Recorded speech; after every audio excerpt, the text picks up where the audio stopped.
नमस्कार. Fun and crafts with Anvita Dhananjay या YouTube चॅनलमध्ये आपले स्वागत आहे. चला मित्रांनो, आज काय आपण ऐकणार तर आज जाऊया गोष्टींच्या गावामध्ये. गोष्ट आवडते ना सगळ्यांना? चला तर मग आज जाऊया गोष्टींच्या गावामध्ये. कोणती गोष्ट आवडते मुलांना आज? तर आपण आज ऐकूया चतुर कावळ्याची गोष्ट. बघा, कावळा आवडतो का सगळ्यांना? नाही ना आवडत. कावळ्याचा रंग कसा आहे रे मुलांनो? रंग काळा आहे. मला नक्की कमेंट करून सांगा, काळाच रंग आहे ना कावळ्याचा? तर तुम्ही कोणता दुसरा कावळा पाहिला आहे?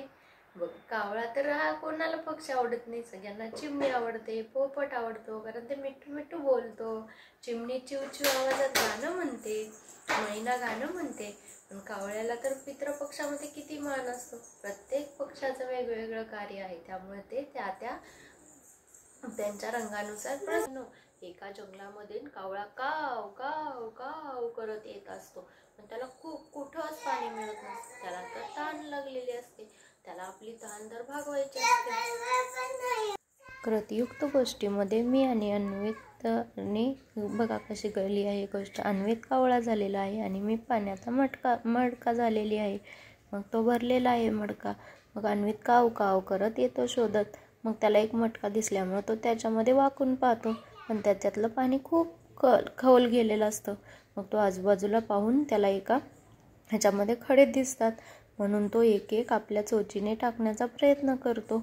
बघा कशी वाटते. मुलांनाही अशा आपण कृतीतून गोष्ट सांगितली तर त्यांनाही खूप आवडेल. एक छोटासा प्रयत्न मुलांपर्यंत पोहोचण्याचा. व्हिडिओ आवडला तर खरंच लाईक करा. एक मनापासून केलेला प्रयत्न आहे. बघा, तो सगळे खडे त्याच्यामध्ये टाकतो आणि पाणी वर येण्याची वाट पाहतो. त्याच्या प्रयत्नांना एक लाईक नक्की द्या. बघा, तो कसा छोटे छोटे हात त्याच्या चोचीने टाकत आहे. त्याची उंची कमी पडते, म्हणून मला त्याने परत खालती घ्यायला सांगितला मटका, म्हणून मी परत खाली घेतला. अशा प्रकारे सगळे एक एक एक एक करून तो खडे टाकत गेला. कावळाच्या गोष्टीमध्ये पण असंच आहे ना मुलांना? मग बघा, तो कसा टाकतो आहे. सगळे खडे टाकून झाल्यावर तो वाट बघतो आहे की पाणी वर येतंय का.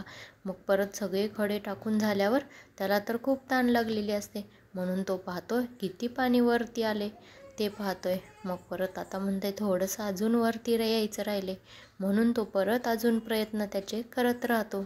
हार न मानता त्याचे प्रयत्न चालूच असतात. मग बघा, ते परत आता भरलेला आता खूप वेळाने पाणी वर येतं, म्हणून तो म्हणतो आता चोच जाते का बघूया. म्हणून तो पाणी प्यायला त्याची चोच आपली तोंडामध्ये टाकतो, तर पाणी वरती आलेलं असतं. बघा, तो त्या पोट भरून पाणी पितो आणि तृप्त होतो. अजून एकदा पिऊन पोट भरून पाणी पितो आणि तो तृप्त होतो आणि म्हणतो माझी आयडिया वेळेत आठवल्यामुळं आपलं काम झालं, आणि तो आनंदाने निघून जातो काव काव काव करत. नमस्कार. बघा कशी वाटली गोष्ट. कृतीयुक्त गोष्ट.